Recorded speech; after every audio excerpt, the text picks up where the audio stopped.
So in this section, I guess that there will not be any code written video. That is why it's just an explanation of garbage collection, all of the stuff about heap, about the memory. It will be only for myself, for my own purpose, because recently I started to learn about memory and get that kind of stuff. Digging inside the memory stuff, because I knew about the memory a little bit, about all the conceptions, all the necessary information about memory, but I didn't know as well about how they work under the hood, is actually about the garbage collection. So this video will be recorded partially, I would say. So I will record videos by the time when I learn something new. So every tab in my Microsoft, what is that? Every tab that you see my Firefox, there's a specific tab that I will go through, and depending on them, I will talk a little bit about the garbage collection, about the heap, about all the stuff. So let's get started, I would say. So that is, as you know. So first of all, before starting, I just wanted to say that don't blame me, don't judge me strictly, because I have started this one recently. So about the garbage collection, if there's any misconception about them, sorry for me. It's just for my own perspective, for my own purpose, learning purpose. I mean that I didn't record this for the specific person, because my previous videos were recorded for myself and for the people as well. But this one, I guess, it's much more. So it was very complicated. I didn't want to record this and post it in YouTube and somewhere. But it will be reason that I will listen to this video, or maybe just watch this video. So when I'm going somewhere, maybe using headphones, so it will just stuck in my head, I would say. First of all, before getting started, I just wanted to a little bit tell about the memory, and Dart also uses garbage collection stuff in order to collect all the garbage. So as you might know that there's a processor, there's a RAM, there's a register, all those kind of stuff that exist in memory world. So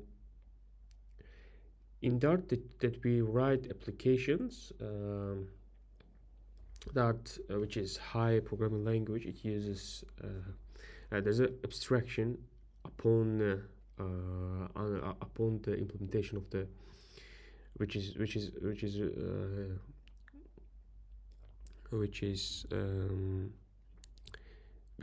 exists under the hood, I would say. It's just abstraction. All the necessary implementation is under the hood. So Dart is programming high level of programming language, and it uses virtual machine. And as you might know, that the virtual machine is such a environment that helps Dart to be compiled to the binary code, all the stuff. And virtual machine doesn't have only garbage collector, it has a lot of it has kind of snapshot, it has all the necessary things to make Dart work. So all the stuff like GIT, AOT, snapshot, garbage collector, all the stuff, So what I wanted to say, as I said, Dart is it's the high level programming languages, and before these kind of languages came out, there were other type of languages, programming language, that didn't have garbage collector, C++, and that kind of stuff. that you had to write your own, like you probably if you created any kind of variable, maybe objects, you had to clear up all the unnecessary data from your, like in C++. That is why there's a two kind of type of programming languages. It's the manual, which have like two types. So the first one have manual garbage collector. The second one is automatic, like garbage collector. So manual means they're like in the C++, C, this kind of programming language that you have to clear up all the garbages. And there's a second programming language that you don't have to worry about garbage and all that stuff, and it has garbage collector which clears up all the unnecessary objects from your heap. So what I wanted to say, Dart, there's a what I wanted to say. It's the first of all. I just wanted to say that there are a lot of type of garbage collectors. So all the garbage collector that I know, it's the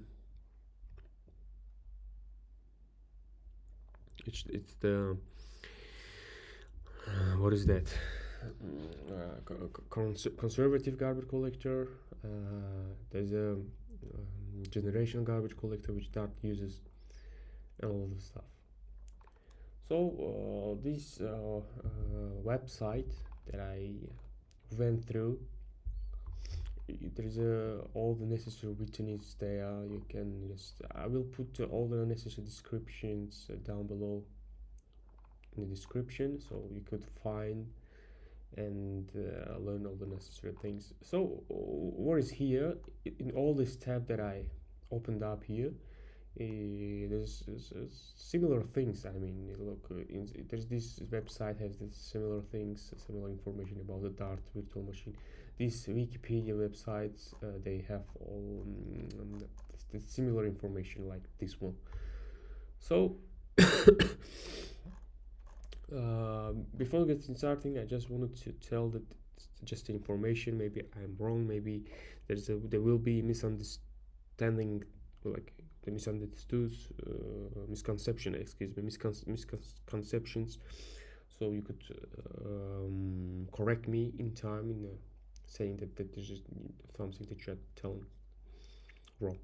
But I have spent quite a long time digging inside a garbage collector, how it works under the hood, and all the stuff. So as I said, the main purpose of garbage collector is going through all the heap, specific memory site, and marking especially all those objects that still alive, like they have live addresses. So I mean that live addresses, it's some specific thing that whenever you create an object, the object itself will be created inside a heap, but the reference, but the address will be saved inside stack. So inside stack, inside register, inside like some specific space. So register, I will call it register. I don't know how it calls actually, but it's a register, I guess. It's register, it's stack, and all kind of stuff. So the main purpose, as I said, garbage collector, it's going through all the heap, all the memory, and depending on references, depending on addresses, it should check whether the object is still alive or not. The main purpose is that one. So if there is an object, there is an address which is still exists in stack, it will be marked as a live object. So so as I said, the main purpose of all garbage collector is this one, and there's some specific type of garbage collector that doesn't work properly with this kind of conceptions. So for example, I just will bring an example. There's a garbage collector which calls conservative garbage collector.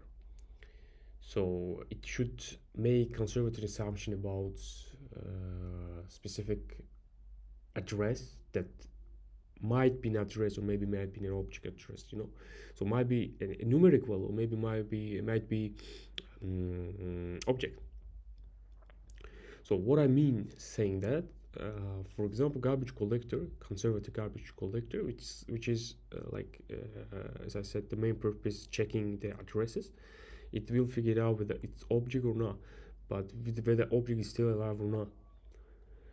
But garbage collector, conservative garbage collector, goes through the stack, goes through the stack and checks the addresses. If the address exists, if the specific object exists with the address, it will not be cleared up. But the main main disadvantages of the garbage collector, like conservative garbage collector, is that conservative garbage collector doesn't know the specific address is numeric value or maybe just the address. So what I mean saying that this is just a numeric value, because as you might know that all the addresses that exist in whenever you create an object, addresses will be created in stack, register somewhere, but the object itself will be in heap. So the addresses, which is the just a simple numeric value address, looks like. So when I say address, I don't mean that address looks like specific path of some specific folder or maybe file, like C slash desktop slash some folder maybe. It doesn't look like that. The addresses of the specific slot or maybe specific bit of the heap, or maybe just size of the heap where object existed, where object was created. I mean, that address look like just a numeric value. Address is numeric value, so that is why the people, just a simple human being, they know only, I would say,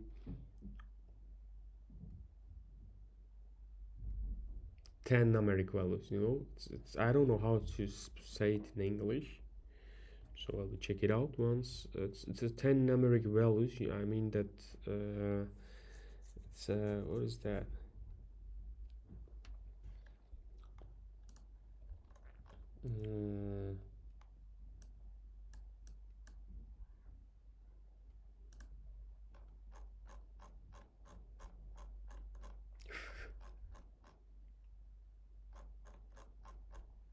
So let me check what it was. So that is why it's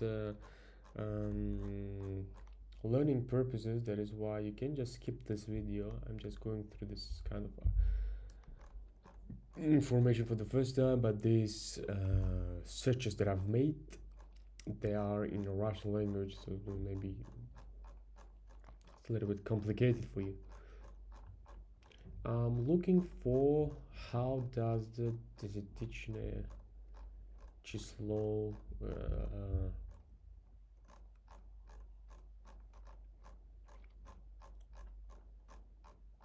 translates in English.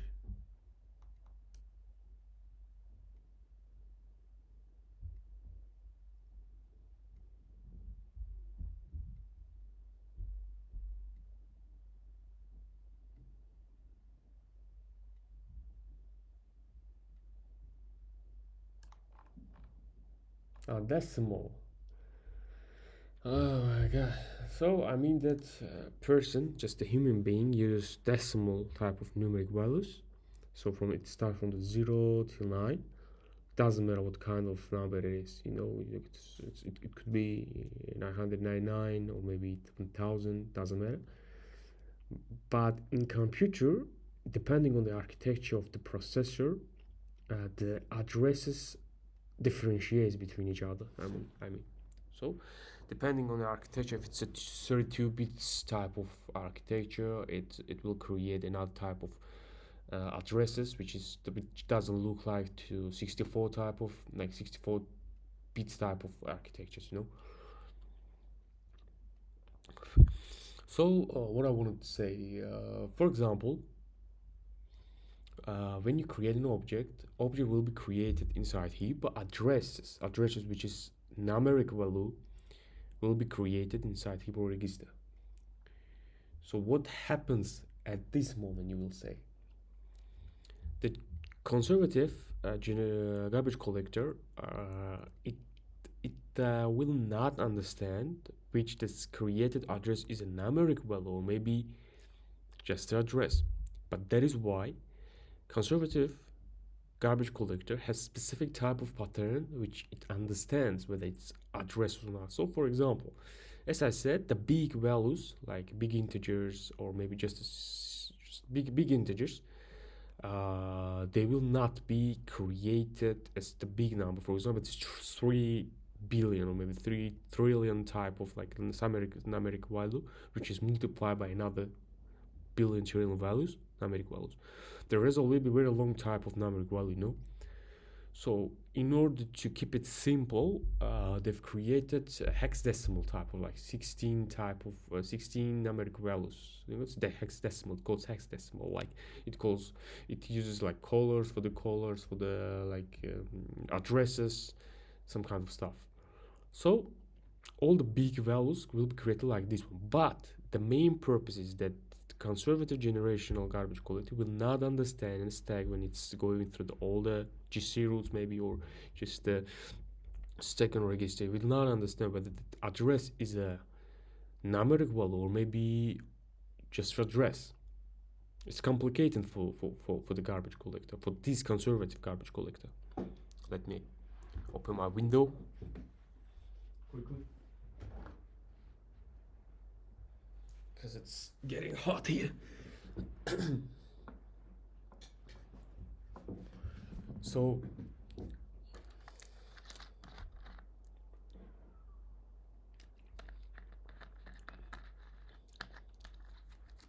that is why it will not understand whether it's address or numeric value. So I will try to put a link for this kind of information here so you can find what is going on here.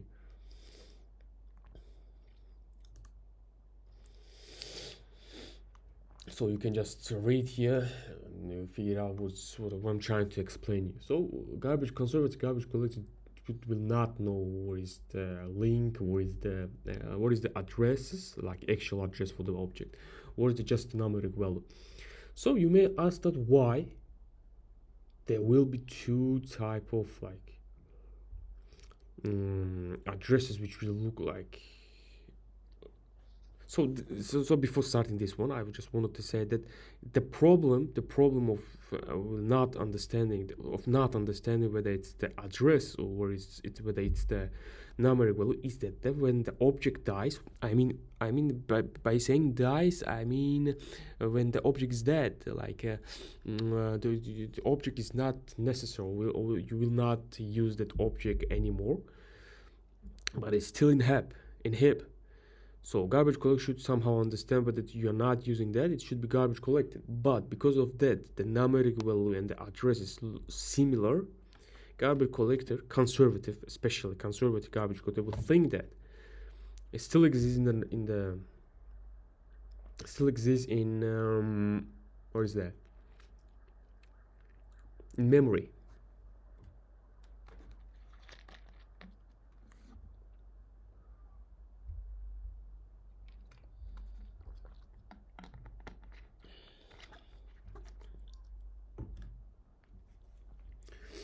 It still exists in memory, and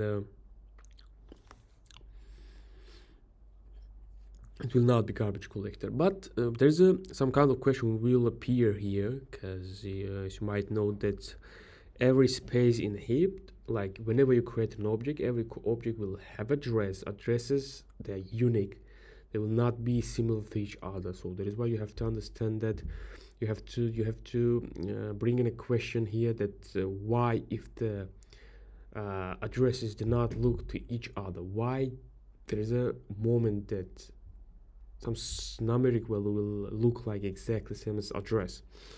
So at this moment I would say that this kind of moment happens Happens not all the time, which is very rare, but it happens. You can deal with it. You know, it's the way the garbage collector works. So it's this type of garbage collector was intended about back in I don't know, maybe 70s, 70s somewhere at that type of so that is why garbage collector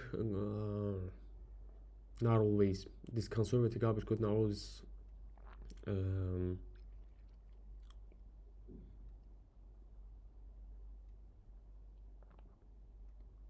so it's not good all the time. I mean, excuse me for that. And what I wanted to say, so there's a moment that all of a sudden somewhere in a program it doesn't say that you will create that number, you know, it doesn't say that somehow two multiplication of the two numbers will create some specific type of numeric value which looks like exactly the same address. It will not happen. Like it's very rare. Maybe it's a 99% that it will not happen. 99.9999% that will, but that 0.0001% of that actually might happen. So conservative garbage collector. So that is why whenever your program suddenly all of a sudden creates an object or maybe creates just a number which looks like exactly same as address, it means that it will be it will be stacked. It will be stacked in a stack or register, and there is an object which looks exactly same as numeric value. The addresses like matches. The addresses match, and you can deal with it. It thinks that the object is still alive, even though object is already dead. So depending on that, I just want to bring an example of garbage collector which Dart uses. Especially the garbage collector of the Dart, which exists in the Dart virtual machine. So if you might know the Dart virtual machine, it's just some kind of environment that converts your Dart code to the binary code, depending on what kind of compilers you're using. If you're in debug mode, it compiles your code like interpreter. Like in a fly, I would say all of your written code Dart will be compiled in a binary code so directly using GIT. And if you're using release mode, if you're going to release your application, it will be compiled in a binary mode. I mean binary code. But you would ask that what is the difference between them if they all of those two compilers compile to the binary code. The main you could distinguish them by type of optimizations. You know, GIT doesn't use all of this type of optimizations. It has optimization, but only for debug mode. But the main reason all the people maybe they want to know about what kind of optimization uses AOT, not GIT, because GIT is just debug mode. You know, it sometimes freezes your application. It sometimes, depending on the device which you are debugging on, it freezes. But if you're using like good device or maybe the profiling modes, so there is a AOT type of compilation works here. The main difference is that, as I said, it's optimization. That is why virtual machine of AOT compiler uses like optimizations like type dead illumination, like unreachable code, type analysis optimizations, such a kind of optimizations that makes your binary makes your binary file APK or a bundle be about 10 megabytes, 20 megabytes, depending on what kind of project it is.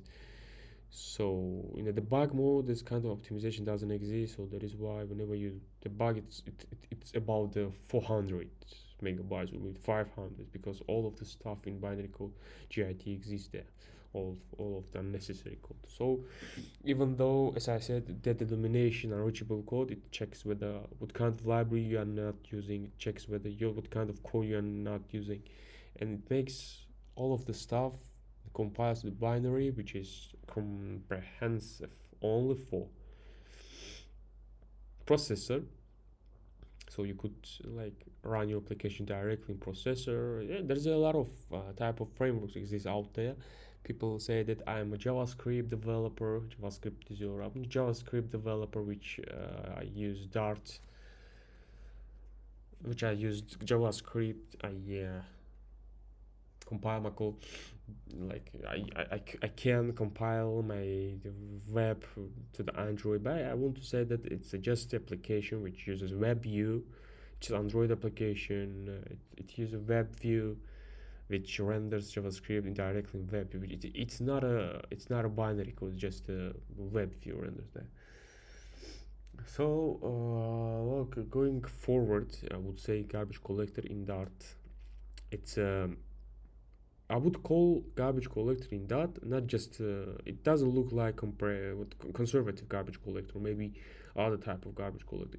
I would say that all of the garbage collector use their own implementation, but our garbage collector in Dart use I would say precise, moving, generational, tree colored garbage collector. It's very, maybe it's a little bit hard to understand, but however, if you spend quite a specific amount of time in order to go inside under the hood and know what is going on here, you could probably understand whatever you want to know.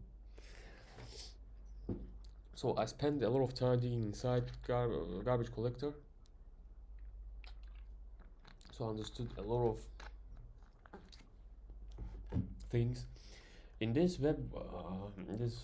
article, it says that garbage collector which we use, it's a mark, sweep, concurrent, compact. I mean mark, sweep, mark, compact type of generational garbage collector.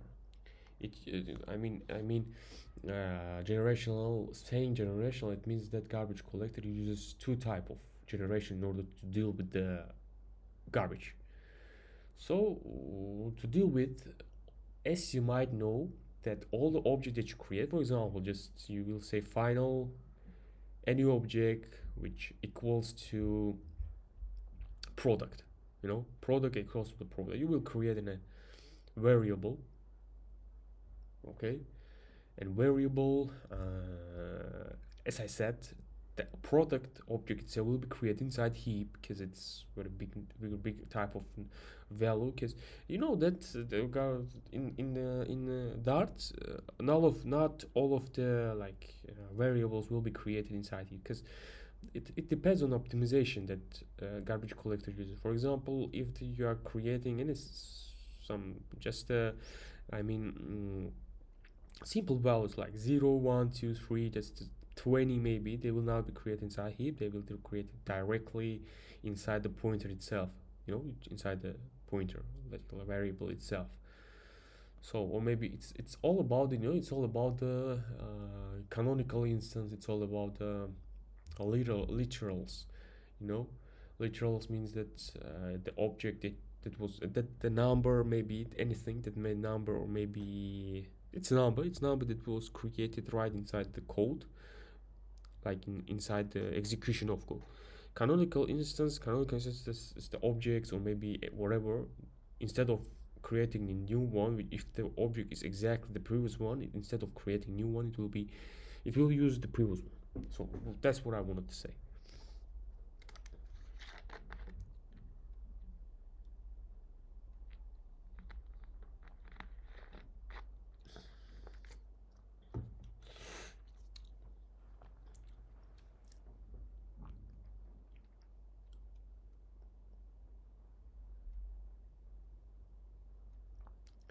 So,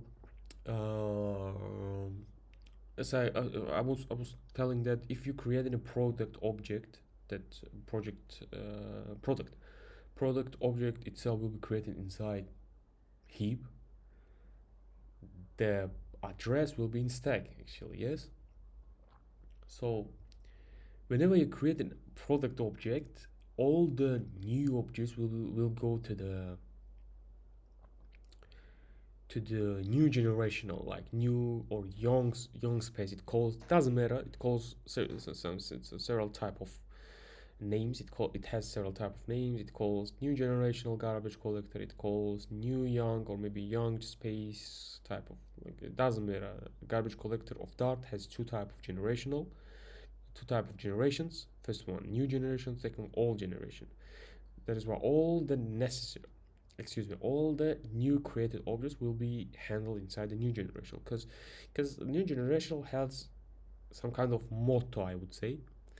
The motto says that all the objects, like about 90% of the objects will die young. It means that it goes directly to the new generational garbage collector, and it will be handled right inside there. Like product goes to the new generational. So how new generational garbage collector deals with that?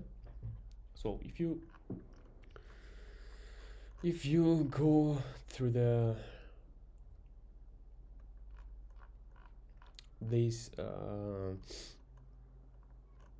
one here, if you go through the documentation, or to go to this article is actually was written from the guy who is the actual engineer, which is write the logic for compilers at Google, so which is Lav Yegorov. Huge thanks for this person, very respected person, person. I respect him, so because he spent a lot of time in order to write this kind of compilers. So I'm not quite good at this one, because he's this kind of genius, genius people worked at Google. They made this one, so that is why huge thanks for this guy. So as I said, the new generational calls like several type of things. The first one is, as I said, young space, new generational, maybe, or just scavenger. It calls scavenger. So it has two type of slots. Just listen to me, will understand. If you don't understand, just go through all the necessary links that I will put below the description. Just you could just go through them and figure out what is that. So new generational garbage collector, as I said, all the new objects should be collected like quickly, because most of the objects in Flutter Dart, they die young. I mean that whenever you create a widget, for example, you're in a scroll view, in a scroll view, and you have to scroll. If you're using Sliver list builder, list view builder, doesn't matter. The implementation is lazy scroll. Whenever you scroll your application, your screen, your list, depending on the screen or viewport, I would say, it renders and creates object depending on the screen, how many items, or maybe like just the gap between them, like maybe 2 or 3 gaps of items. For example, 15 items is showing in your screen. It will create 20, just for example. Not the 10,000 items in list. It will not create it. It will not create all the elements or maybe widgets right directly in a memory. You can run your application, check it out. You create this list view builder, check it out. Whether depending on dev tools, you can just go navigate to the memory section, tap and check it out whether objects creating or not. So products. There's 10,000 products, depending on the screen, and your viewport shows only 15 items on screen. But when you scroll, and depending on scrolling side, only 20 items will be in heap all the time. Others one, which were rendered and went by to the screen, You're not rendering them. Application will not render, will not create this object. So that is why they should be garbage collected as quick as possible, because it will keep a lot of memory actually. 10,000 objects in a heap, and it's not garbage collecting. So it depends on the kind of list you are using. If you're using a lazy load type of list, like list view builder, sliver list builder, every type of builder, which is depends on list, not just a single child scroll view. Don't use them. A suggestion: don't use single child scroll view. Use only list views, custom scroll view, list view builder, sliver list builder, like sliver fixed extension or something like that. Like for depending item size. Excuse me. So that's what I say. That's what I'm telling. Like if you have about 20 items on scroll view on a viewport, only those items will be created, not the 10,000 or maybe the 9,800 others one. So that's how the garbage collector works. It will garbage collected like other objects, other products from the heap, and these type of objects that you're scrolling will be handled right directly inside scavenge, like new generational. The scavenger has two type of slots. Just imagine that the slots. I mean, they call semi-spaces actually, like from semi-space to semi-space, or maybe from active to active, like from excuse me, it calls active and active, from semi-space to semi-space type of slots, or just you can imagine it's a bucket maybe, you know. So the first thing that happens here, all the new created objects like products will be inside active slot. Two type of slot, two type of memory. Like just imagine that there's a two type of bucket. The first product will be inside the active, like the first bucket. And there is a algorithm that garbage collector of scavenger, like new generational use, it calls Chinese algorithm. Here we are. Where's the Chinese algorithm? So it was intended about 40 years ago in 1970 by the Chinese. It's some type of tracing garbage collector. So Chinese algorithm, as I said, it's two type of slots.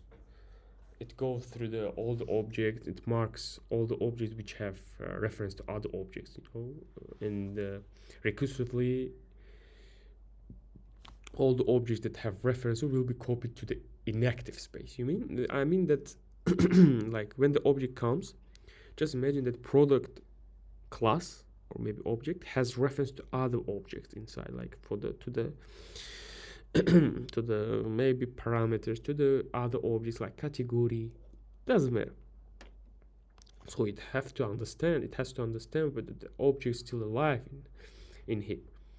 So it goes recursively all the objects from starting from the product. It goes through all objects which are like spaced or maybe inserted inside heap, and it will copy inside this from semi-space. Like it will all of them, as I said, all the new created object come to the new from semi-space, like to the just the bucket, new bucket.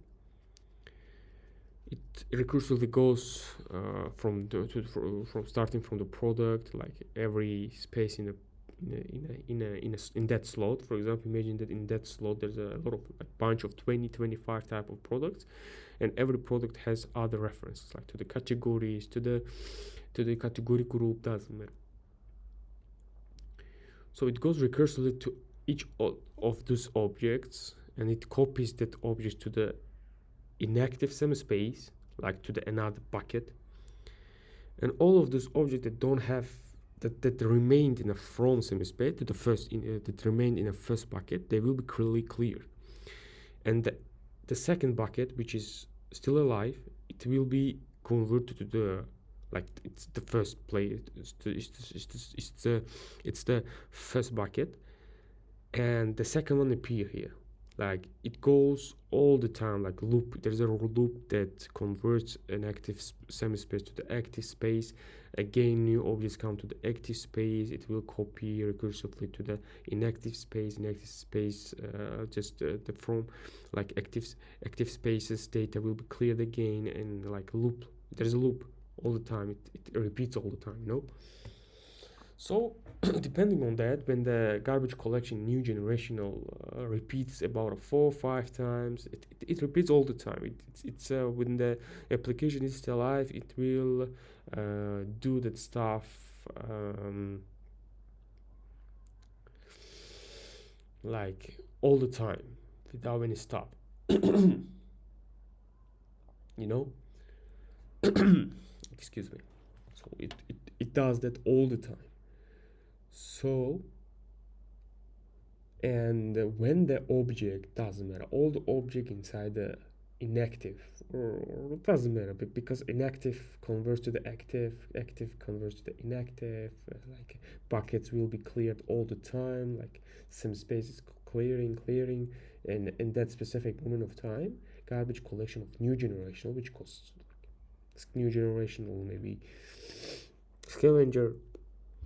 Suddenly it says that all those objects that stood alive about 5-6 times of garbage collection, they will be old type of objects, like they're like type of object that stood alive a lot of time, and they will be copied to the old generation. So it is the main part of the all necessary things.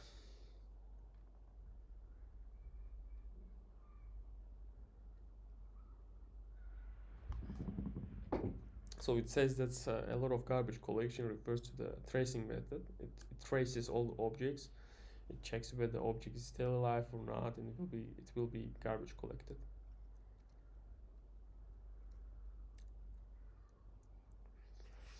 So as I said, there is a two type of generational and old generational garbage collector. There is why garbage collector of Dart is which it is very strong. It is very fast. It clears up all the unnecessary objects like quickly. In a specific amount of time, you would not notice that it's collecting, it's clearing up. You know, there's a lot of type of, as I said, automatic management, memory management mechanisms. There's a reference counting. I don't know what is that right now, but I will. So as I said, I will go through all the necessary things that I figured out, depending on them. Like I will record other videos depending on garbage collection, about the heap, about all the necessary things. I will come back and record this and post it. Combine all the videos and then post it.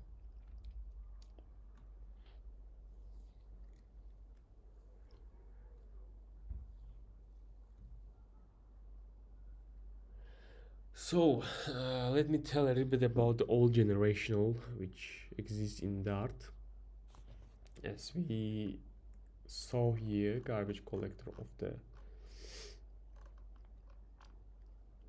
old generation of Dart uses mark sweep, mark compact, like concurrent mark, concurrent sweep. So just you can call mark sweep, and you can call mark and compact. So I don't know much more about the mark parallel compact, but I do know about the mark sweep. The main reason, so as I said, all the objects that were inside the new generational and they went through several times of garbage collection inside the new generation, all of those will be copied to the old generation. It says that the object is old, that is why I will not handle them. The delegation of that specific job will be converted to the old generation, so that is why old generation is much more better. So as I said previously, there's a lot of type of garbage collections, garbage collections like conservative, which doesn't know which is numeric value in a stack, which is addresses, which is very very rare problem. It's a problem, and you have to deal with that. So that is why garbage collector of Dart knows exactly what is numeric value, what is exactly address. So that is why garbage collector of Dart calls precise, generational, moving, and so on. Like it's precise. It exactly knows what is address and exactly knows what is what is that? Exactly what is numeric value. You know. I'm not talking about the big numeric value that you created, because big numeric value exactly will be created inside heap. The address will inside this stack or register. But the main reason is that it depends on the program that you're using, because program sometimes it will create itself a numeric value which exactly looks like pattern of the numeric value, which is very big. Use fi some kind of stuff of addresses, like as I said, hexadecimal type of numbers, which is not comprehensive to the humans, to the person, but like it has this pattern of hexadecimal. Whenever you say that it's hexadecimal, I don't know, maybe you could say because it's not just a number, it's not a decimal, it's hexadecimal. So that is why garbage collector of Dart is precise. It exactly knows what is numeric value. It exactly knows what is address. So that is why it's opposed to the conservative collector. In a moving garbage collector, it's a little bit harder for me because I've didn't spend quite a long time for this one, but I would little say that the moving garbage collector, it's such a kind of garbage collector that the Dart uses, for example, for the compacting, for the exactly for the scavenger, for example, from the copying from active to inactive, it moves copies to the object, but objects like addresses should be updated. That is why it should be precise. I mean, when it's moving, when it's copying addresses, when it's moving from other side, from one side from the other side to the other side, it should be precise, because it doesn't have to make mistakes when copying addresses. So if it makes mistakes, if it doesn't understand what is numeric value, what is addresses, program will be crashed. Maybe crashed.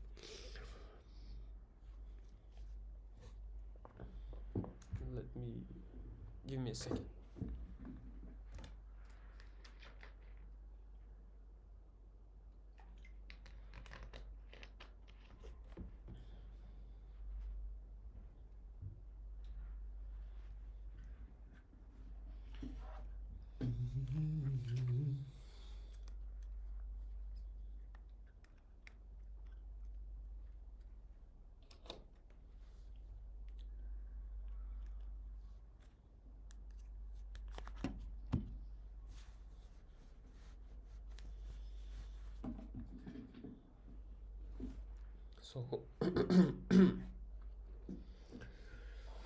So that's what I mean. So mark and sweep. What does mark and sweep? So in generation, as I said, garbage collector in that old generation, especially old generational, the first new generational uses Chinese algorithm. The second one, like garbage of the old generation garbage quality, uses several type of algorithm and implementations, which is very quite strong, I would say. What is that? What are those implementations that Dart uses, like garbage collector of Dart uses? It's the mark and sweep, mark and compact, tree color. What is it? Tree color. What was that? Tree color marking. Tree color marking. That's very interesting thing. So that as well. Let's a little bit talk about the mark and sweep. So the main purpose of mark and sweep garbage collector is that starting from the GC roots, or maybe root set, it doesn't matter how it calls, but it calls GC roots or root set. Like, I mean that GC roots, all those roots like stack, register, global variables, all of the stuff like GC routes, garbage collector, mark and sweep. Go through all the GC routes, starting from stack, register, checks the addresses. If there's an address exists inside the stack, it checks the heap where the address exists, and if the address exists, like object exists, it marks all the objects. If you didn't know, all the objects have some kind of bit pointer upon itself, like in heap. I mean, it's zero. The value is 0 or 1. I mean that it's 0, 1. It represents whether object marked, like it's still alive. When the object is marked, it means that it's still alive. So it goes through the stack register from the addresses, marks the object, and goes through the object itself, like recursively checks whether the object has other objects, marks them as well. And when the scanning happens, like mark and sweep, mark means that it goes through the stack, through the GC routes, marks the objects, and sweep means that when the garbage collector scans all the objects, all the objects that were not, that doesn't have any kind of, I mean, strong references. It doesn't have so strong references. They will be cleared up. Is you can see that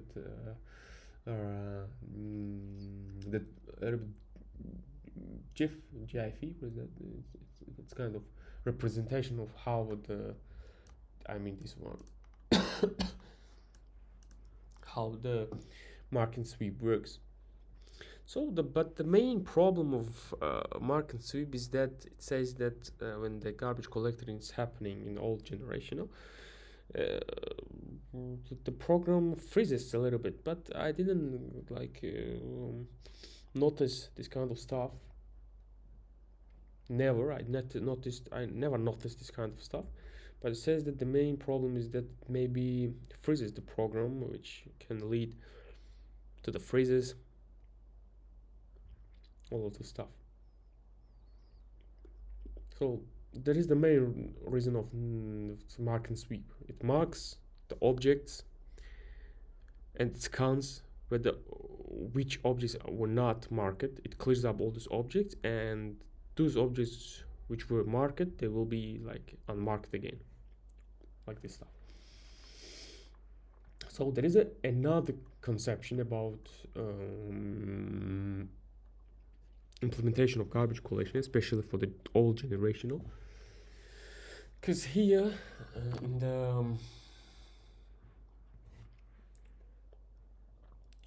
in the new type of generational, in the new type of garbage collectors, garbage collector uses this kind of implementation, like 3-color marking. What is 3-color marking? Why it's much more better than mark and sweep? What kind of advantages it has? So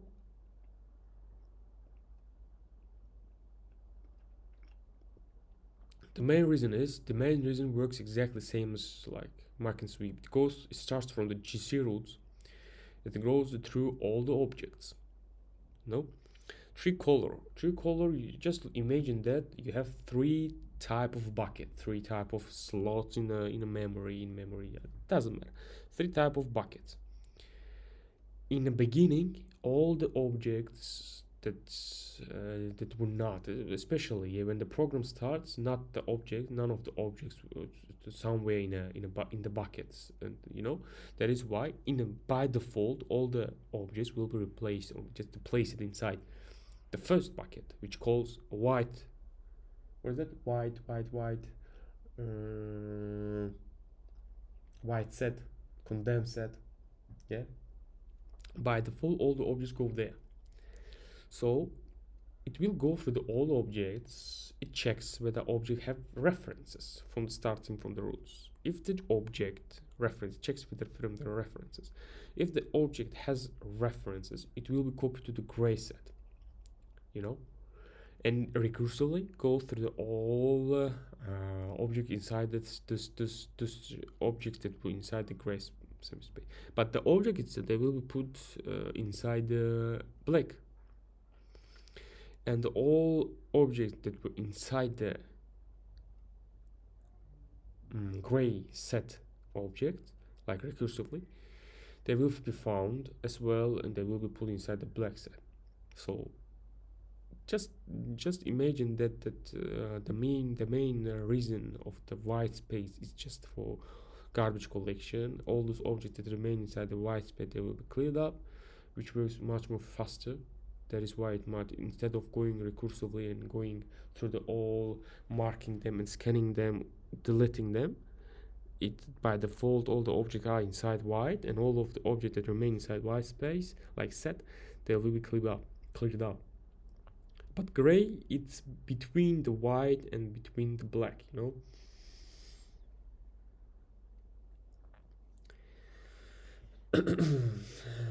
It's the all necessary or recently scanned objects that have references, and in the end, eventually they will go to the black set. So you can see there's a representation of that, a little bit video here. So as I said previously, all the garbage collector like implementations, like moving and non-moving garbage collector, they should be precise, exactly, because if the object's addresses changes, application or maybe program fails, crashes.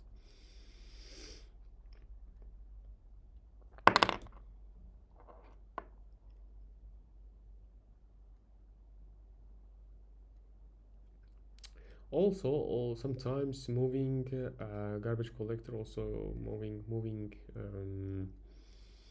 also calls like compact, you know. So the main reason of moving compact garbage collector, like this kind of implementation, is that it goes through all the live objects that's still alive. It will copy them to the contiguous space of the memory, like they will be like compacted, you know, they will be in the same space, and other spaces that will remain, that objects will be cleared up. The main I guess the main reason of that is this one. So right now I didn't spend quite a long time for this, going to the copying and mark sweeping, don't sweep. Mark and sweep, as I said, I've told about mark and sweep, but I didn't tell about the mark and don't sweep, which is exactly a little bit uses the mark sweep algorithm. But I will not tell this about this one now, maybe in the second recording thing, when I spend quite enough time for learning all this stuff. And about the generational GCS, I said semi-stop the world, I will tell a little bit. I know about them, but I just don't want to make mistakes about them, so that is why I will record it later.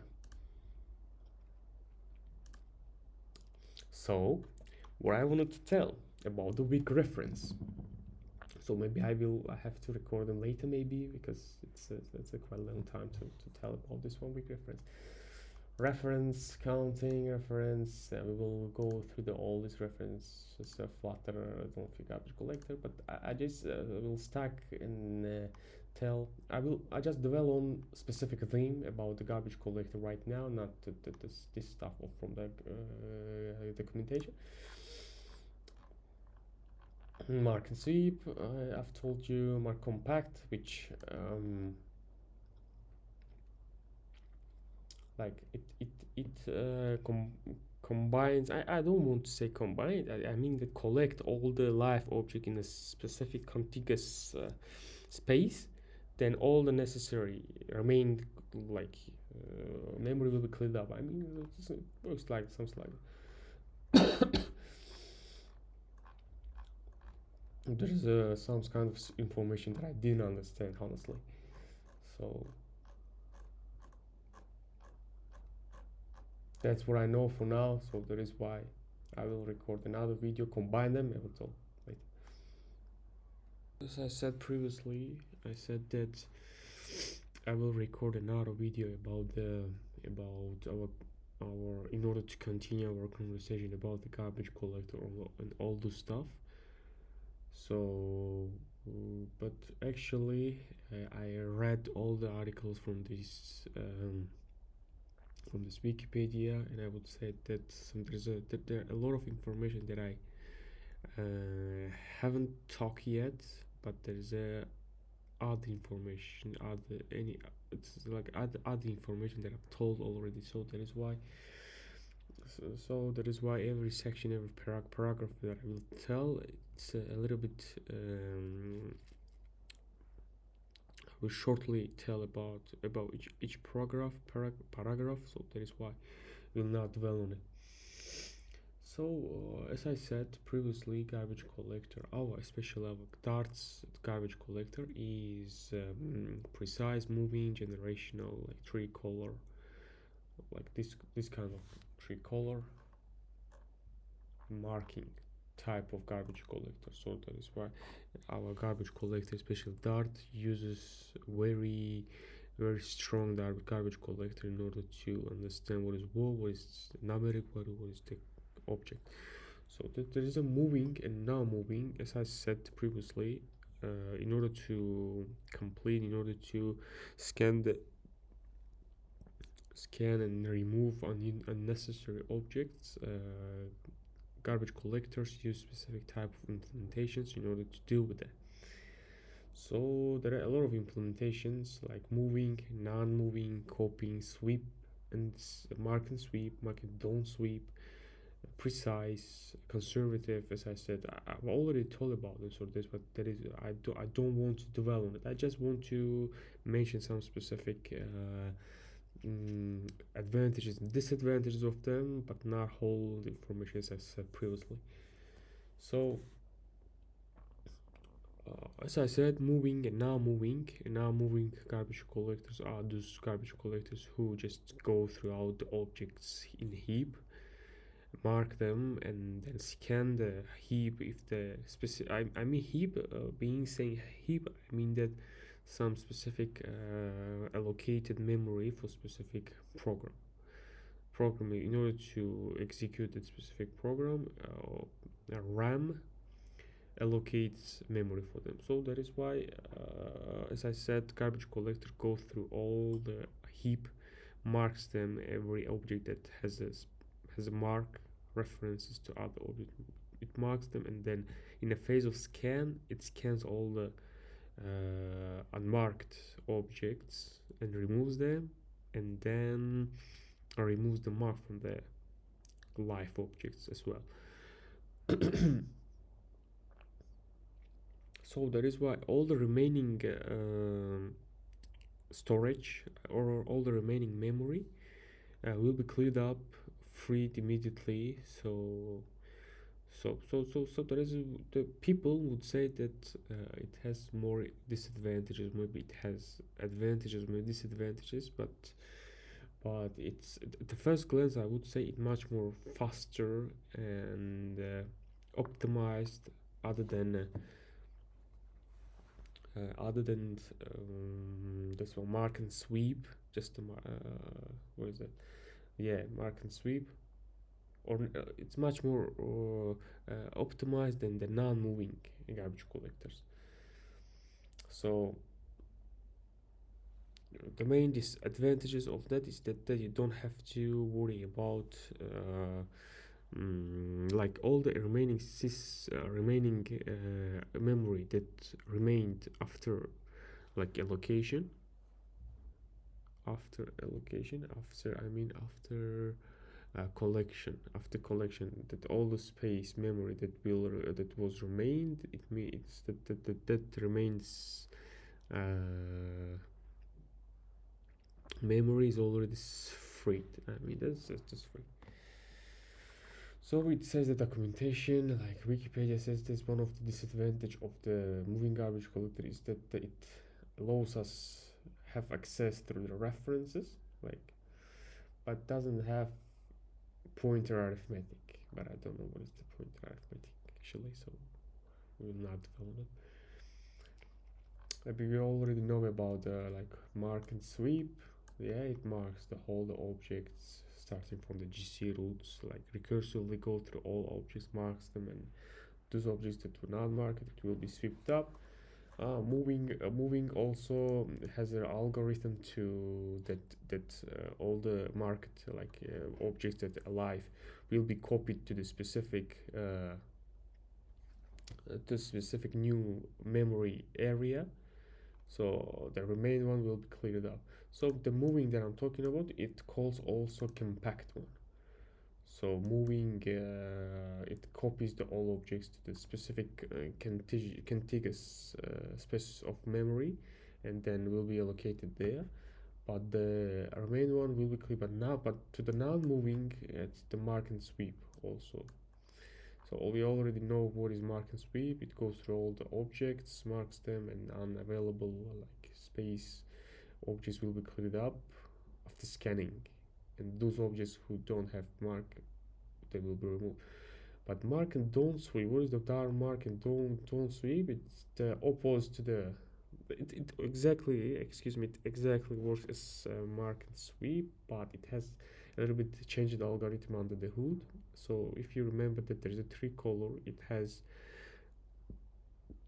tricolor marking type of implementation of the clear objects. So it has the implementation. It was in this way, like there's a three type of memory actions, like maybe yeah, the spaces mean black space, white space, and gray space. And if you remember that in the three color marking, every object is already, which is not already marked by default, they will be added inside white space. But in the mark don't sweep, they will be added automatically inside the black set. It says like this one. And then by the time it becomes to the objects will go to the white and gray, so on. The generation of GC, so as I said previously, we will not dwell on it because I've already told about that. Generation of DC, like most of the new generation of DCs, like garbage collectors, especially new programming languages like Start, other languages, they use generational approach, like new generation. It has a motto all the time. I said that previously. I also said that all the young objects they die immediately. So that is why you have to have garbage collector has to have kind of algorithm that why that scans or maybe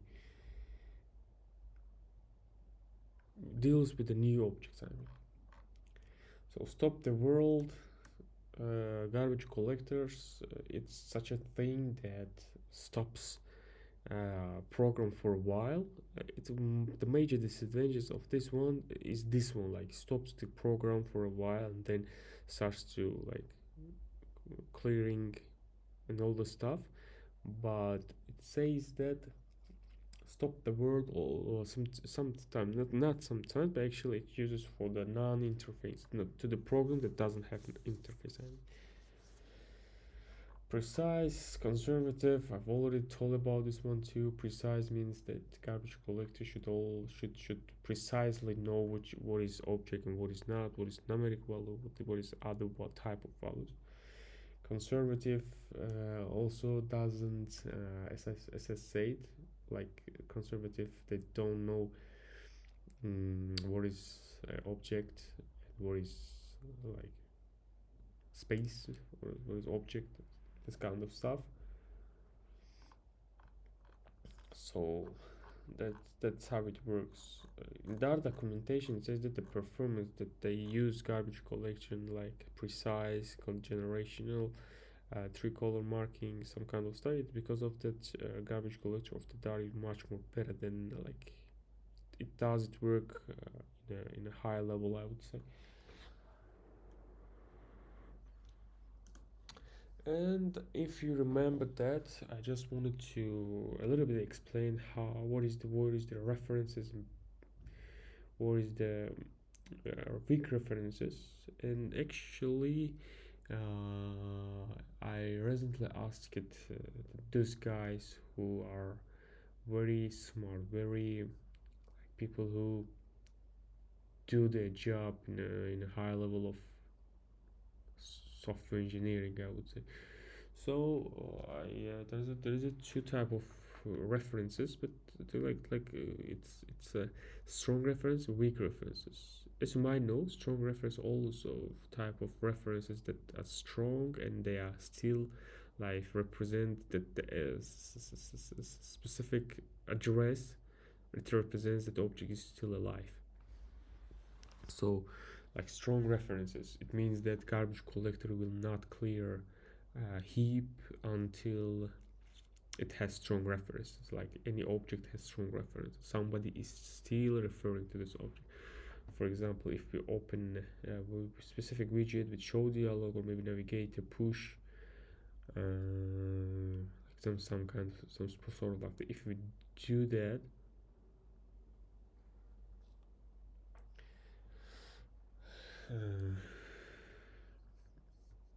what I was talking about.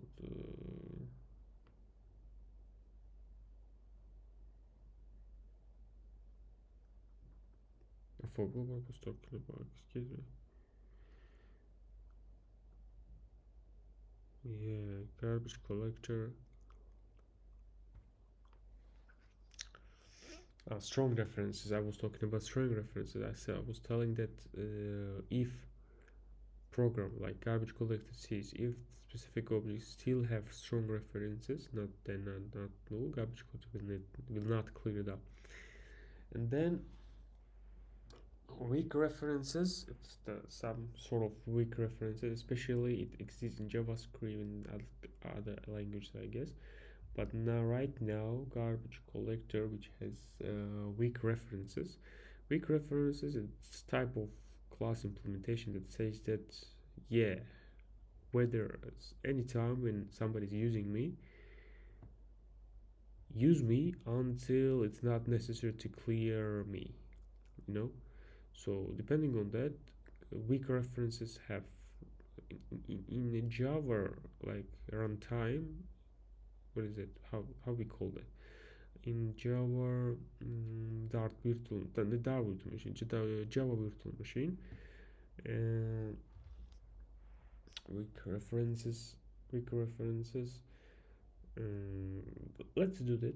Like I mean, when somebody, for example, you have a global cache, which is hash map and key values. This is map, key, and value type of like hash map, or in JavaScript we would call objects in our Dart programming hash map or maybe map, depending on what developer knows about this kind of stuff. So big references. Like just imagine that you have a cache, or maybe you want to load images until program is still alive, and you haven't opened a uh, specific screen which the person which is playing, or maybe it doesn't have weak references. So weak references, do you have a cache? The values of that cache are weak references, and you open a specific screen. There's images by value, and when you when you close the screen, if the cache like hash map would be just a global one without any weak references inside values, all those objects, all those images will be saved. They will not be cleared up. But if you have a weak references as a value inside the, what is that? Inside the that that that space, that your PC maybe weak references.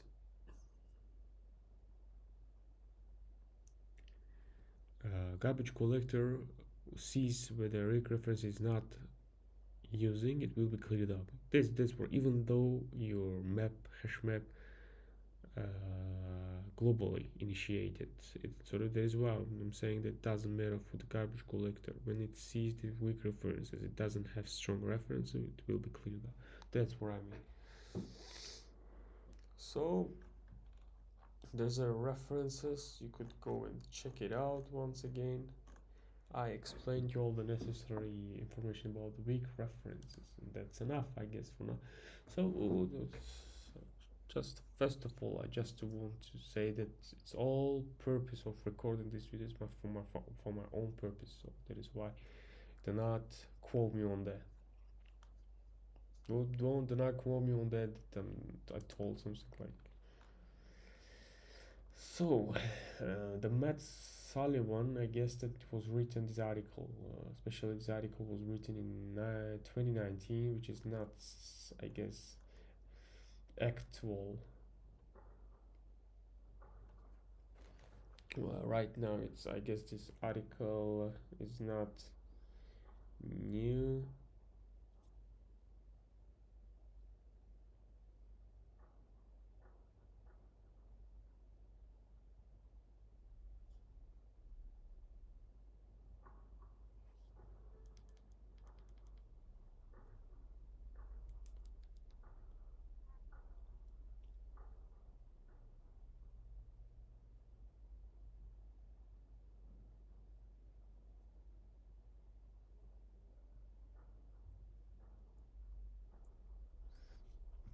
Yeah, it's not a new article to read about. Maybe some informations are already.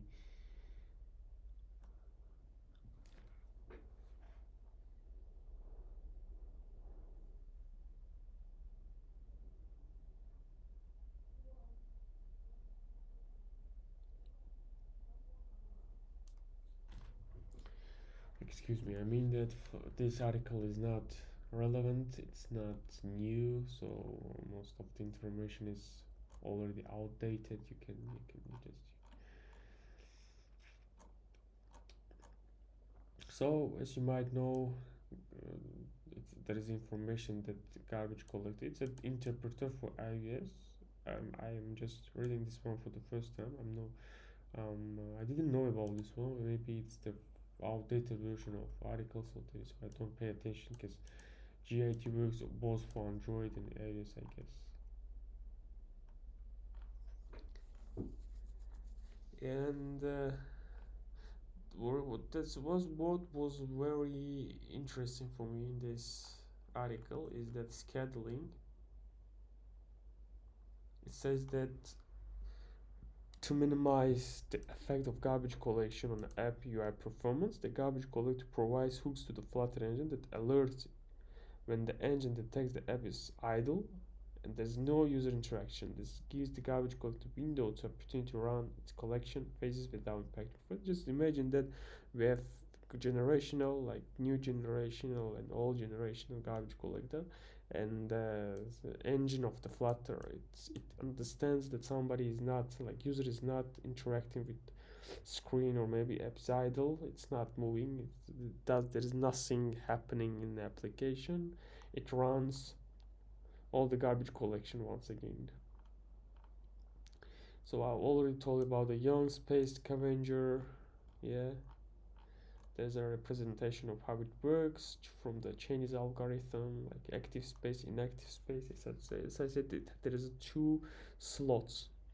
Objects from the one slot, which like object from the one first slot, like that have come recently. All the objects that have come recently, they will be inside the active like immediately, and after that all of those objects will be scanned then moved to the inactive. I mean that all of those objects that have references, then objects that have references will be changed their place, and then this one will be cleared up.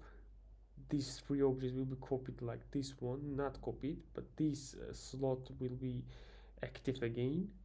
Then inactive space will be just free space. All this free space.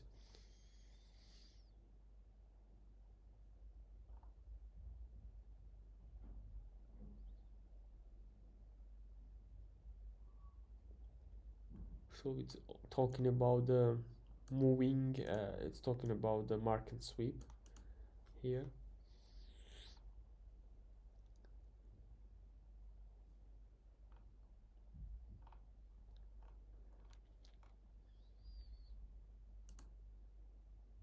So yeah, that's what I wanted to tell a little bit about, which is very interesting.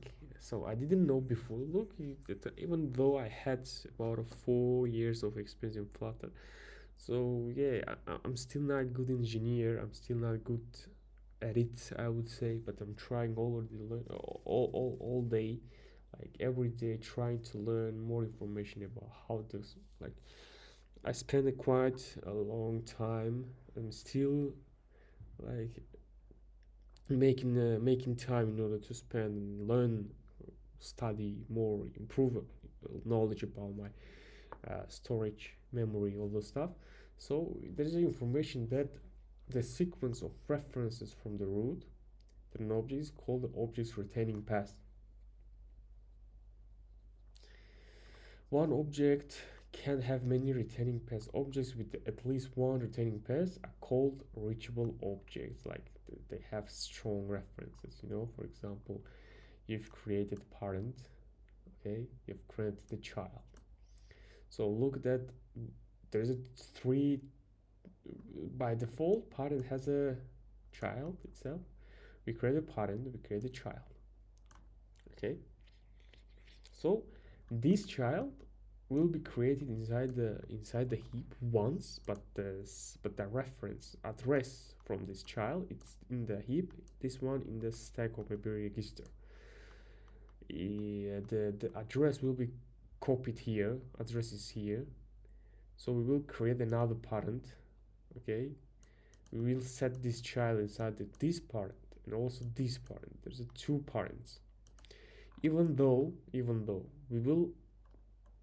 So, what is the reason that I thought in a different way back in the days? Because of that, I thought that it's a linked programming language, all the objects have their link address, but I thought that if I put this child now, this parent child and first parent child, second parent child, by the child will be now by default, I thought back in the days. But it doesn't work like that. It doesn't look like that because even though you put the child now, okay, garbage collector go throughout the register and checks whether is there any strong reference still exist.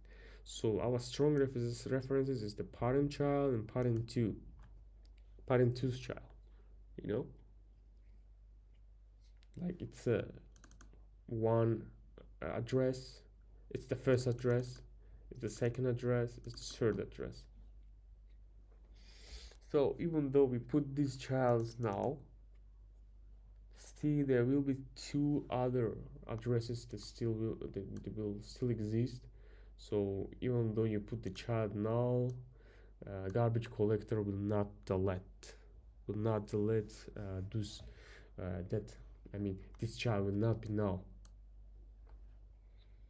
until that time when the parent and the parent do will be null by default. That time garbage collector will check whether there is a strong reference. If there is no strong reference at this point, there will not be any strong references. But if we commented these two lines in all thing that we would do, it's just setting null to the child, garbage collector will not be clear this child at all because this specific child would have three references.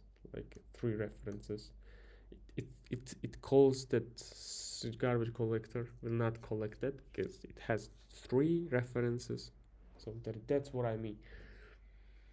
So that is why in order to make much more performance, or maybe how to say in order to make uh, your work easier, so that is why immutable objects were intended. I would say the immutable objects, I would say, not about the helping garbage collector, or maybe not, it's not about making some performance or some kind of stuff.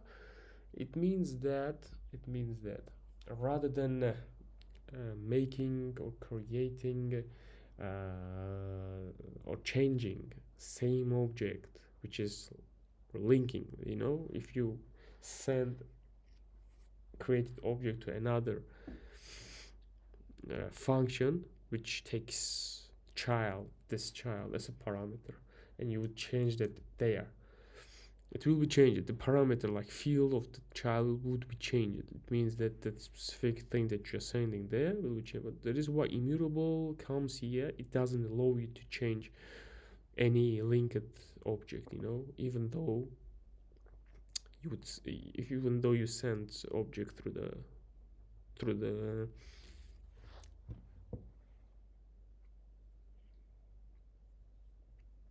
inside the function as a parameter. I mean, so that is why best practices, it's using immutable objects which all the parameters of the classes are final, so all the stuff.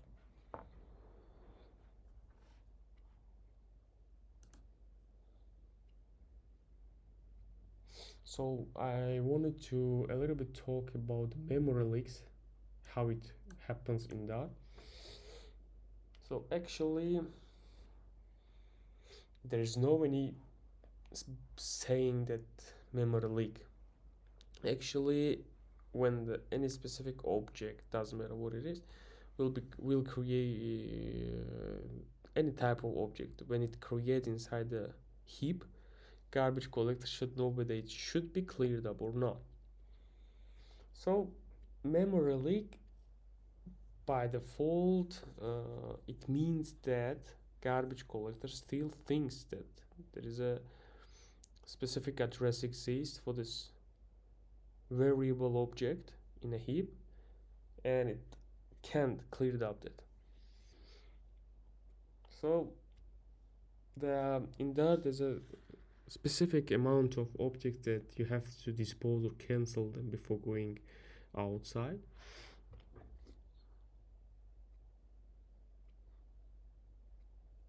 So like streams, maybe timers,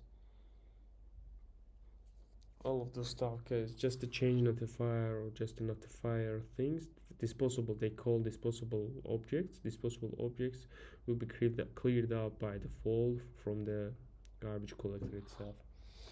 So that's what I mean. So garbage collector cannot prevent all types of memory leaks, and developers still need to watch objects and have leak-free lifecycle.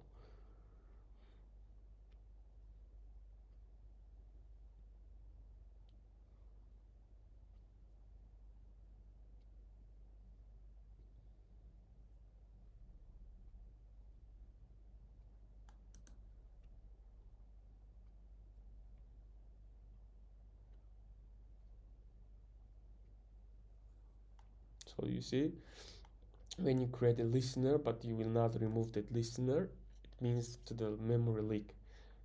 Every time when you open that screen, it will be created inside heap. It will not be created, so the size of the heap will be increased all the time when you open that screen.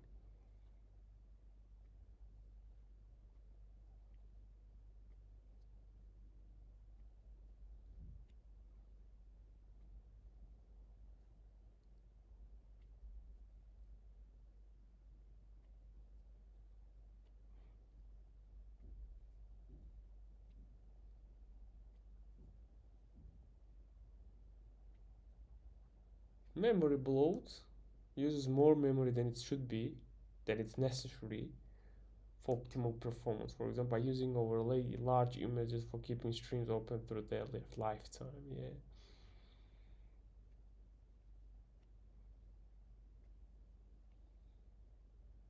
So it says that even though leaks and bloats, they are that even though they're not similar, but there's a moments that the application, if the application, I mean, if the memory size of the device is less than it should be, the application will exit with the message of out of memory error.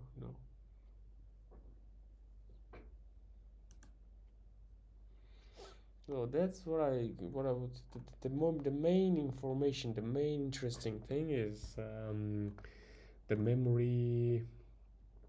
In the Dart tools, there's a memory tab which has all information about what is going on in your application. So there's the blue one, the actual size of your Dart and Flutter heap, all the objects.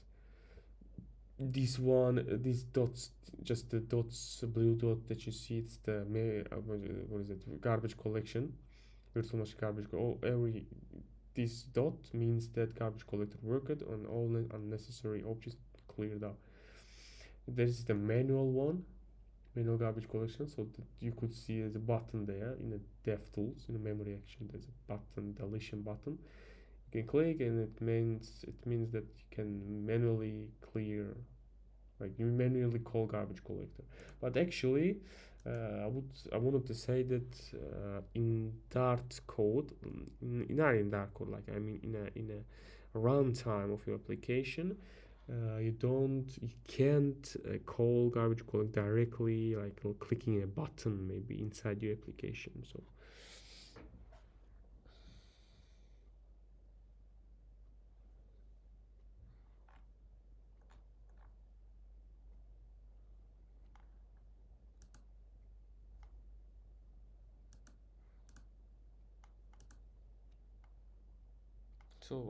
That's that.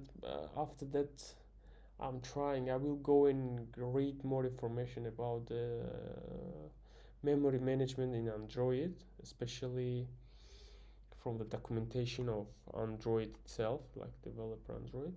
And then I will read about the what is it, mutability tags. I don't know what is that, but I will try to read this.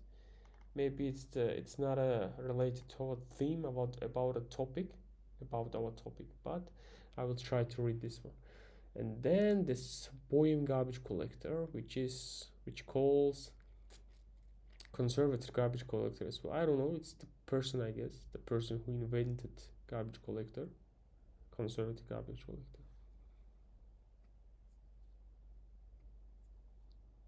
Initial release is 38 years ago. Just imagine what's going on in this world.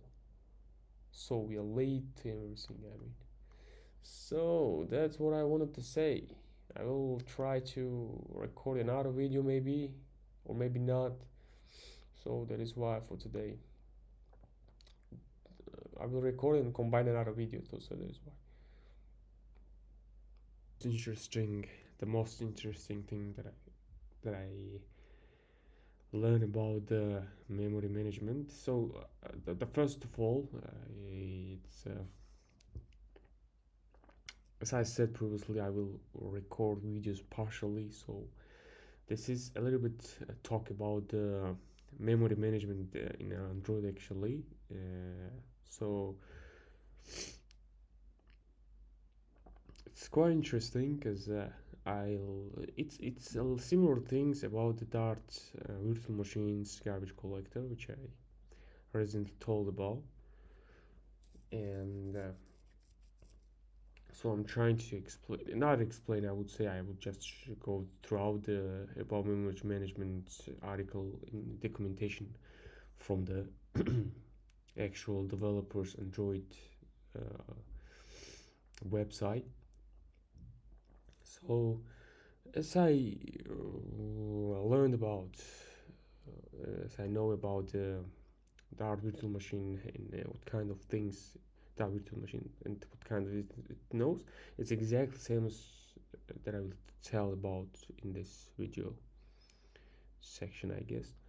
So what I know, what I learned about, I would say. So as we know, Dart uses it's the Dart virtual machine. It has Dart virtual machine in order to compile, run all your Dart code to the binary code, I would say, to the processor, to the virtual machine, which is the code which is comprehensive, I would say, to the um, virtual machine, to the machine itself, to the processor. So as you know, there is several type of processors like AMD, like Intel, and this kind of stuff. But all of them have their like similar architectures. It's like 64 bytes or 64 bytes of the architecture. So they use the similar implementation down under the hood. So that is why it doesn't matter so whether it's Windows, what kind of operating system, it doesn't matter. So that is why all of them uses same architecture under the hood, like in order to run to the binary code. So it's the same. So, but the Android itself, when you learn about the Kotlin, Jetpack multi-platform, all of the stuff, you will understand. You will learn about the Android itself and what kind of virtual machine it has. It has two type of like art Android runtime and Dolby virtual machine. There are virtual machines like the virtual machine itself. And what I learn about is that the paging, it uses the memory paging in order to release, allocate, like all of the stuff about the memory. So the main concept of the garbage collection, as we know about from the previous video recorders, less no, not the previous, I would say it's the same. It's the same video. It's the same like audio talk. I would say video talk, but as I said, I recorded it partially, so that is why. So as we know previously, all the garbage collector, all the job it does, it's about collecting all of the stuff that doesn't have, all of the stuff that don't have references to it. So but what is about the paging and memory mapping? And paging is what I learned about is that paging is something that memory doesn't want to load whole the application information. So depending on the screen, depending on the page which users loads at that time, the specific memory will be loaded to memory. And memory mapping, it's kind of difficult. It's kind of I would say that it's kind of not clear to me. That is why I just don't want to keep go inside this section. So that is why I didn't understand. Or maybe I will spend quite a little bit time in order to know what is the memory mapping. So memory mapping. So but right now I don't want to talk about this one. So that is what is the main information about garbage collecting.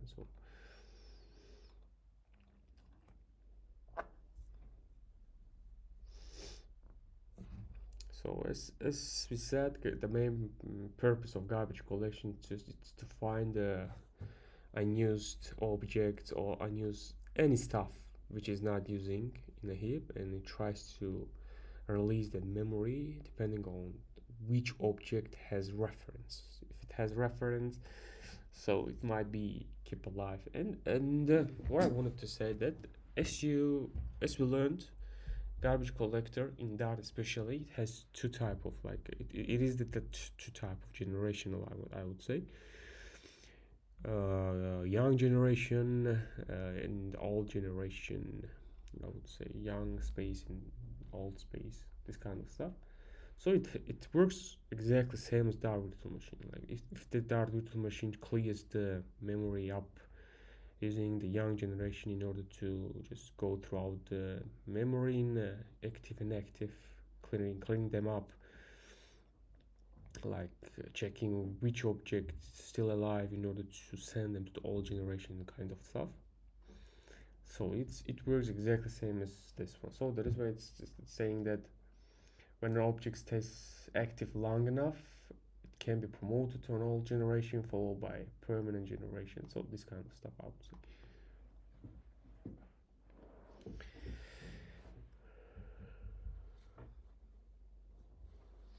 And the main information, the main thing that I didn't know about, it says that each heap generation has its own dedicated upper limit. So it means that every heap, like young generation or maybe old generation, has its own upper limit that objects can set up there, maybe occupy, I guess I would say. And every time when the system sees that garbage collection, like when the system sees that the object size is getting upper the specific limited size, I would say, it's the garbage collection starts to clear up the memory. So that's what I wanted to say.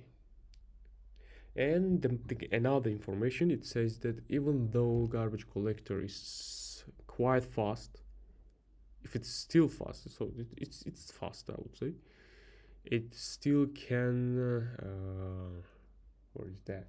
It can affect the performance, I would say.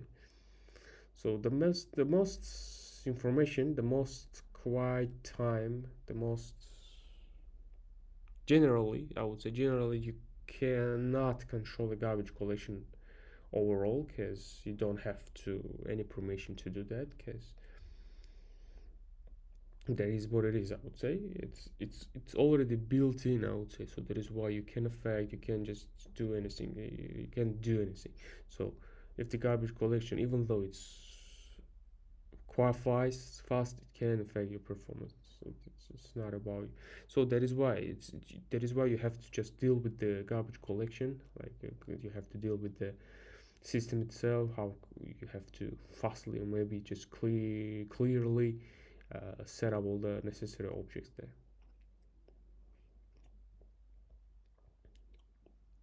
So most of the times when the garbage collections tries to release memory, and it says that there are a lot of objects in a heap, and especially when you're in a loop and you try to clear, not to clear, you try to create objects directly in a loop, hundreds, thousands of objects inside the loop. And when the garbage collector sees it, it says that in a specific duration of time, maybe your animations, everything that you have, maybe it's kind of freezes. So it may work under the 60 milliseconds, like about 60 FPS per second, like something like that.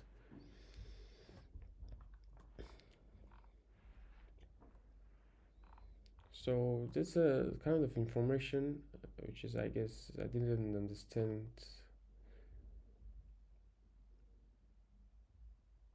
normally.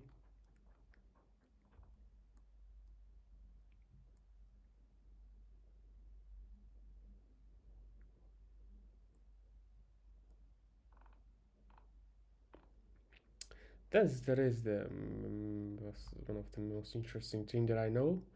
It says that in order to maintain functional multitasking management, Android sets a limit to any application that you use. For example, you have two applications opened up in the background maybe, and the third one is your application that you're using right now. For example, just in order to keep the multitasking, Android tries to allocate specific amount of size for the specific application in order to, as I said, multitasking.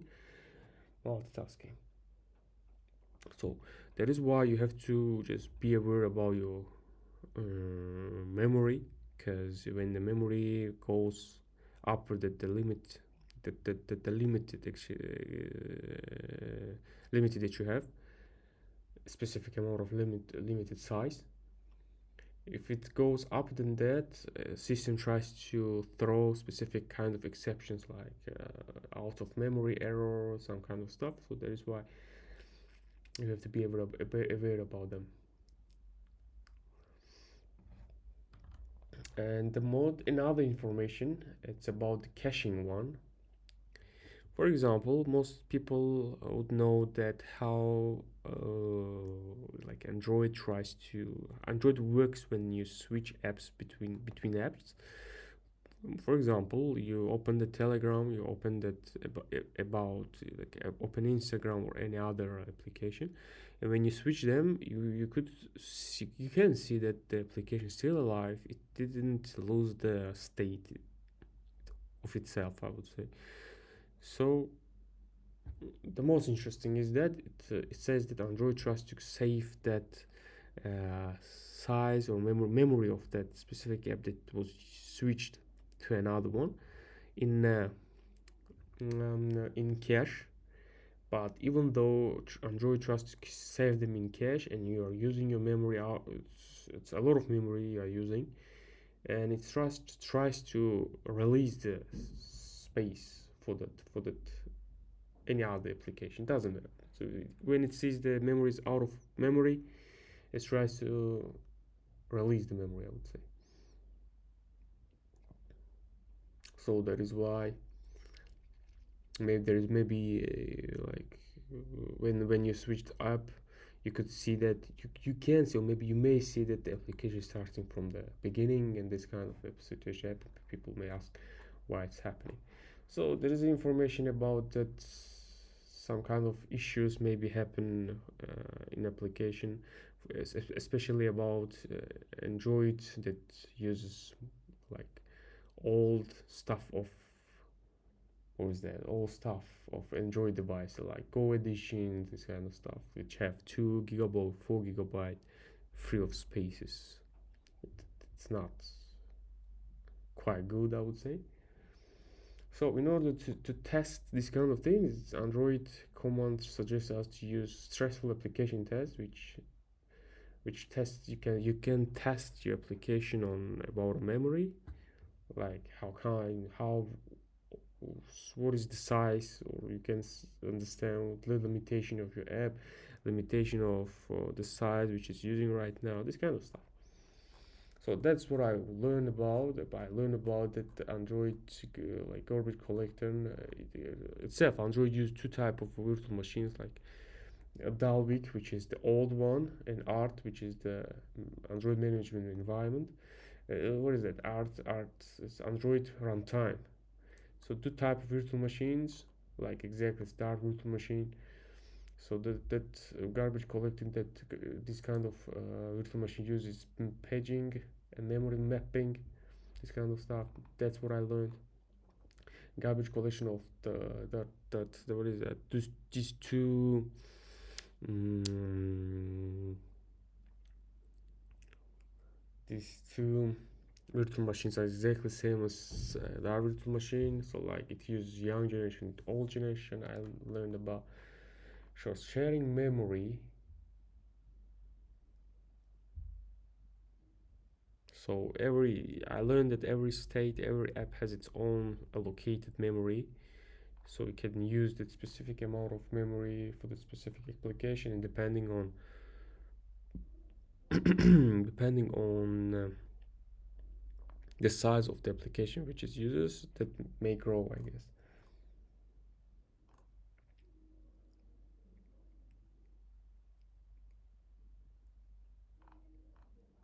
That's mapping, I guess.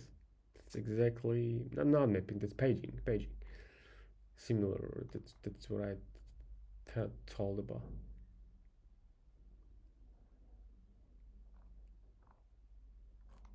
So that's why.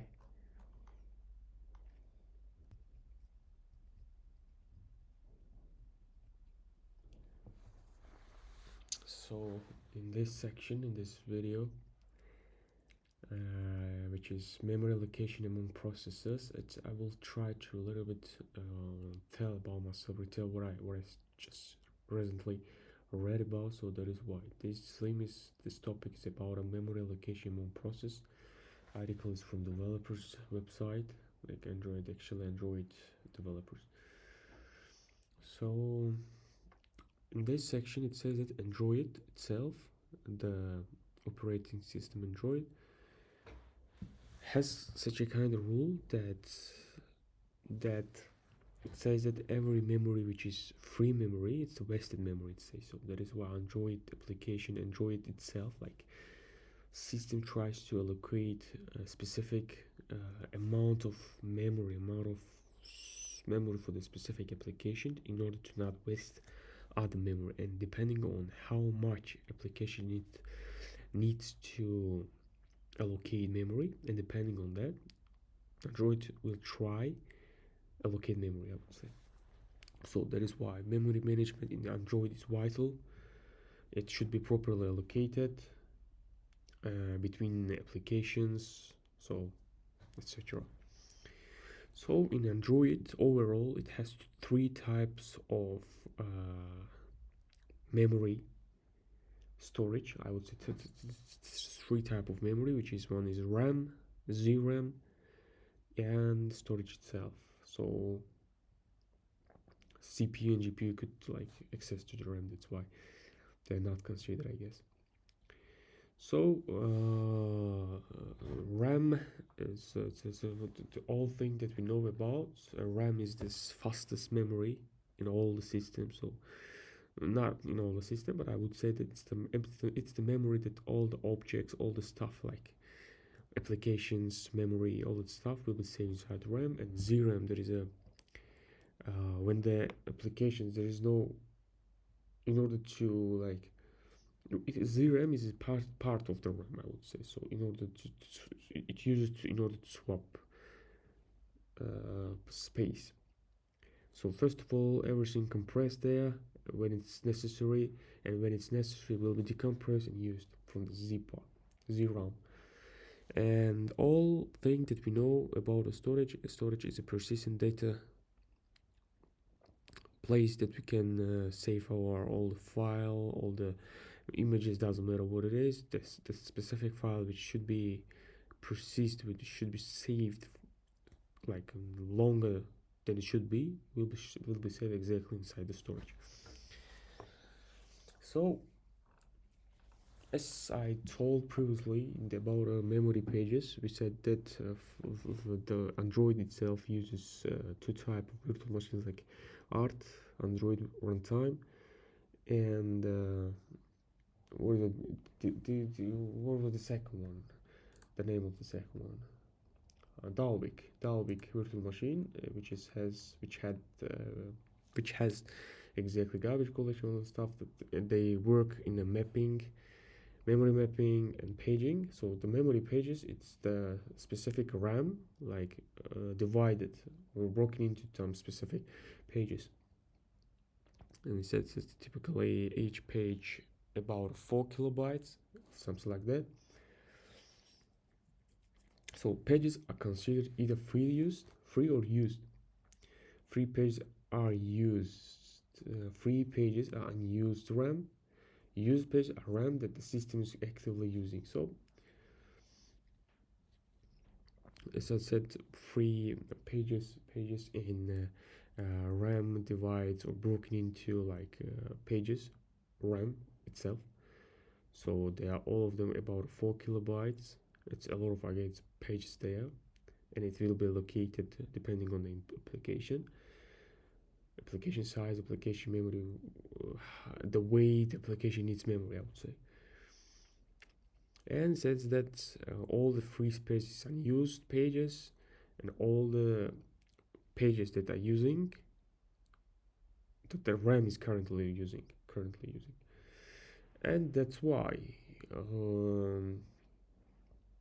the pages that are using by RAM right now, like currently, divided into specific categories like private, cached, and anonymous.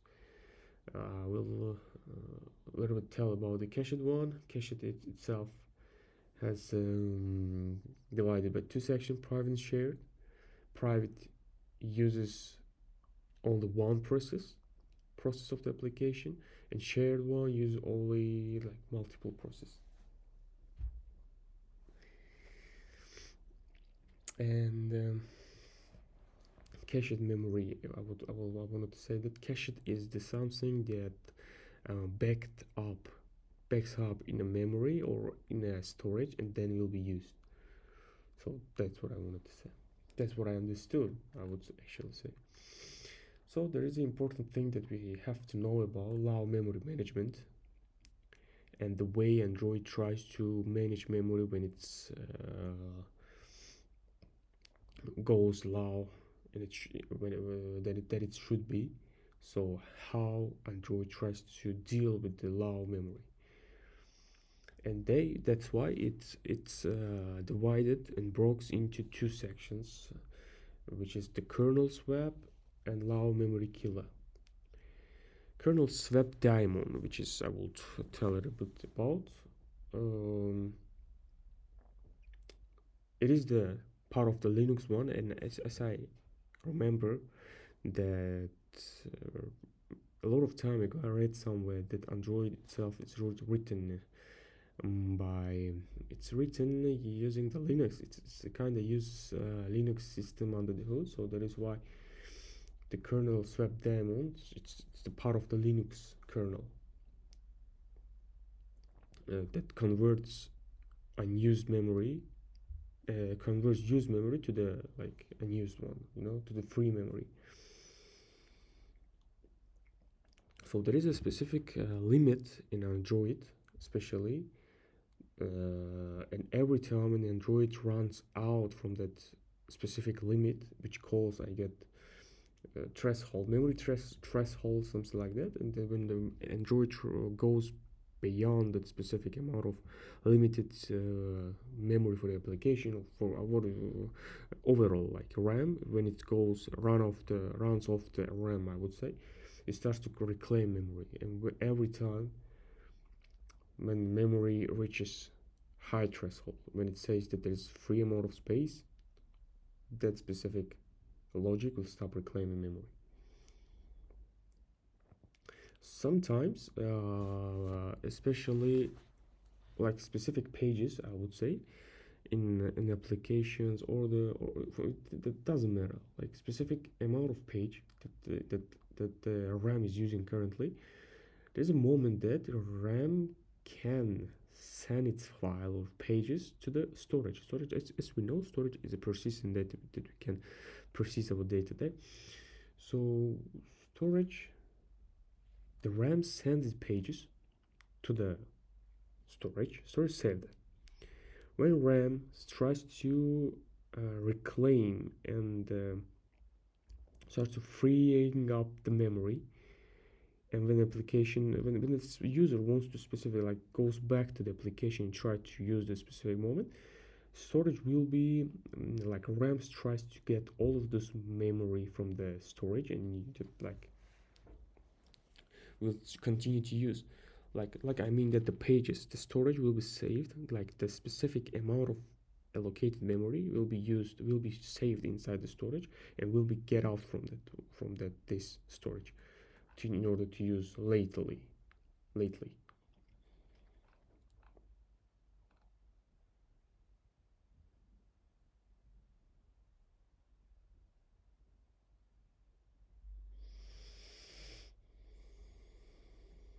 So there is a moment that RAM tries to, in order to just clear the memory, tries to compress some pages and sends them to the Z RAM, which is the zip one, which is the compressed one.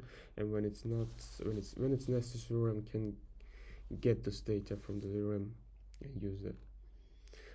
And there is another thing that I wanted to say, as I said previously, like Android divides into Android when the Android reaches the low memory. There's two things, as I said. There is the first one, as I said, it's the kernel swap daemon and low memory killer. So the low memory killer, the thing that I understood much more about this, there is this one low memory killer many times, like key swap, which is I'm originally told about how the Android deals with the specific amount of memory when it starts to deallocate or maybe freeing up the memory. That is the thing that frees up the memory. When it says that cannot and free enough memory, and when it's saying sees that there is the memory which is allocated can be like removed, it starts to remove or delete all this memory, all this unnecessary application, unnecessary process, I would say. So there is it calls like background apps.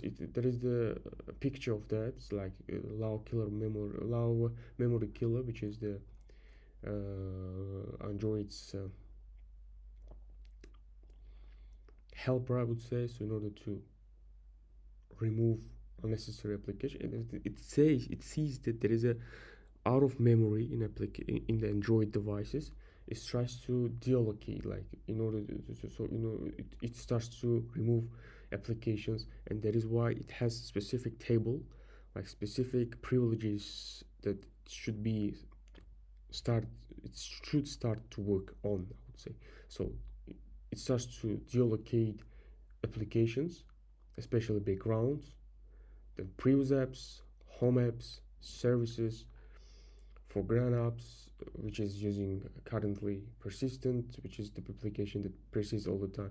So as you know, like background apps, which is the for example, you opened a couple of applications at the same time, and the Android sees that you're not using them, it tries to like kill them, but not those applications that you use like recently, even though this is the background apps, no. And then it tries to home app services like Google Cloud, Google's Play Market, or what is that?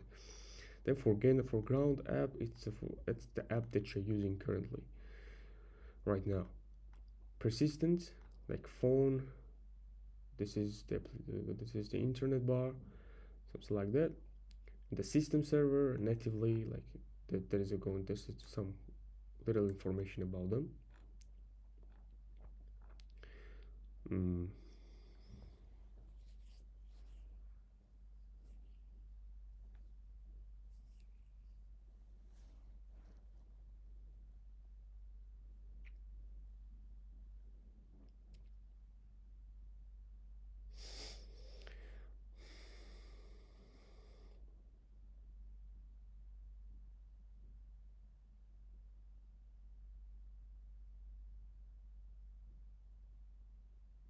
And there is a interesting thing that I know. For example, several application uses the same pages. As I said previously, pages the specific allocated memory in RAM, which every one of page about it weighs about 4 kilobytes, I would say, and it's the specific part of the application, like memory mapping, memory paging. It's the specific allocated memory which was loaded currently or recently, specific part of the application, not the whole application, some part of something like that. So there's a moment that same pages could be used by different applications. So that is why Google Play service is an app, and that is why it says that this is the difficult to determine how much memory belongs to the service versus each application, So it means that it's kind of difficult to deallocate memory because two applications or two like processes using the same pages.